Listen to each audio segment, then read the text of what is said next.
I mean, it's a big problem, Cameron, and that's the first bit to say that it's kind of a knot that's difficult for scholars to undo, for Muslim scholars to undo. All right, you just heard it. That was Gabriel Said Reynolds. He's a top scholar of Islam, and he straight up calls this a very big problem for Muslims. So what problem is he actually referring to here, though? So the Quran says that Jesus was given a gospel directly from God, this thing called the Injil. But the thing is, there's no historical record of such a book existing in history at all. How do Muslims explain this? And why do Muslim apologists try to downplay it when a reputable scholar like Gabriel is telling us that it's actually a huge dilemma?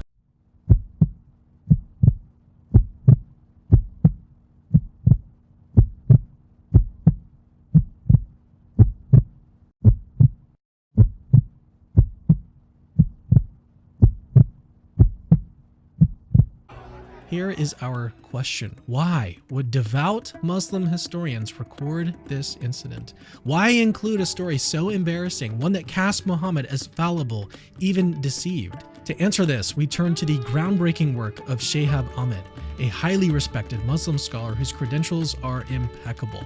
Ahmed, who taught at Harvard University, dedicated his life to the study of Islamic history and theology. His book, Before Orthodoxy, published by the prestigious Harvard University Press, meticulously examines over 50 early Islamic sources that document the Satanic Verses incident. These aren't accounts written by Islam's critics. They're drawn from within the tradition itself. Again, if this story is false, why would the earliest Muslims invent it? Fabricating such an event would mean creating a narrative that severely undermines Muhammad's credibility, essentially sabotaging their own cause. This is why Ahmed's work is so important. His research highlights a historical principle that's difficult to ignore, the principle of embarrassment.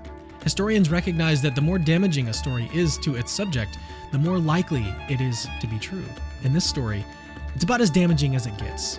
No Muslim would invent a tale that undermines their own prophet's credibility unless they're grappling with events that actually happened. Before we dive into the unsettling possibilities surrounding this story, I should remind you, dear viewer, that the Satanic Verses incident isn't some fringe tale concocted by Islam's detractors or Christian apologists.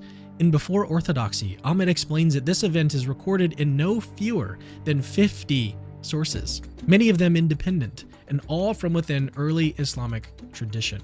What's more, this story passes the historical criterion of embarrassment. No one invents a tale that damages their own cause. The fact that early Muslims recorded a story so damaging to Muhammad's credibility, combined with the fact that it shows up in multiple independent sources, makes it more plausible than not that this event actually happened. Not necessarily that Satan actually tricked him, as we'll see, but that Muhammad initially praised pagan deities and invoked their intercession, and then blamed Satan.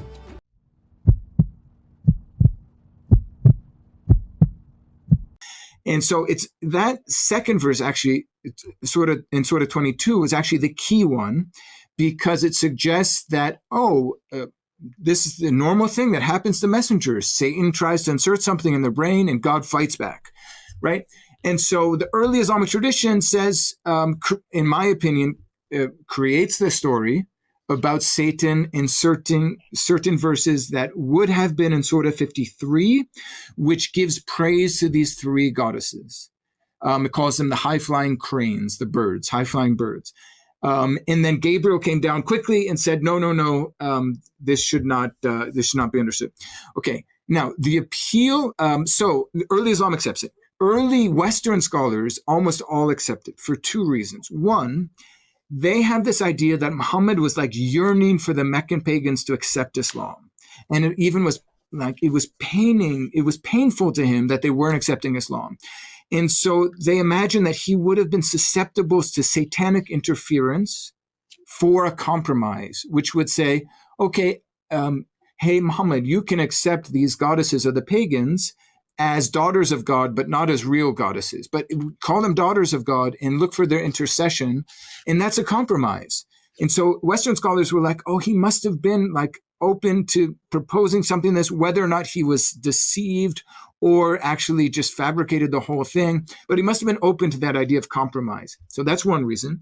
And the other reason is early Western scholars would say that the story is so injurious, that is so harmful to the reputation of Muhammad's reliability, that it must be true. Like no one would have passed this story on. No Muslim would have passed this story on if it weren't true. That's basically the criterion of embarrassment being applied.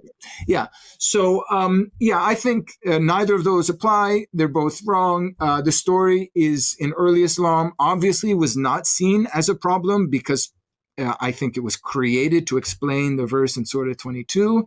It was transmitted without a problem. And in this early stage of Islam, story-making, storytelling was a really productive sort of phenomenon. All sorts of stories about lots of prophets. I could tell you other stories about other Quranic prophets that puts them in a bad light. There's lots of these stories.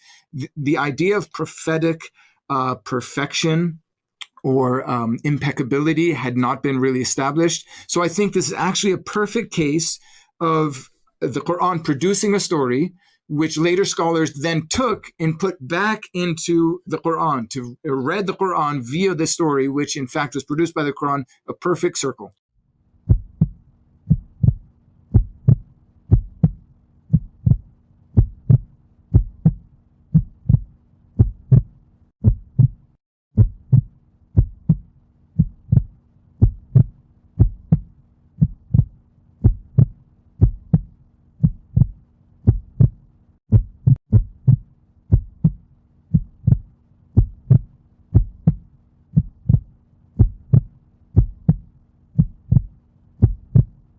يريدون ليطفئوا نور الله بأفواههم والله متم نوره ولو كره الكافرون هو الذي أرسل رسوله بالهدى ودين الحق ليظهره على الدين كله ولو كره المشركون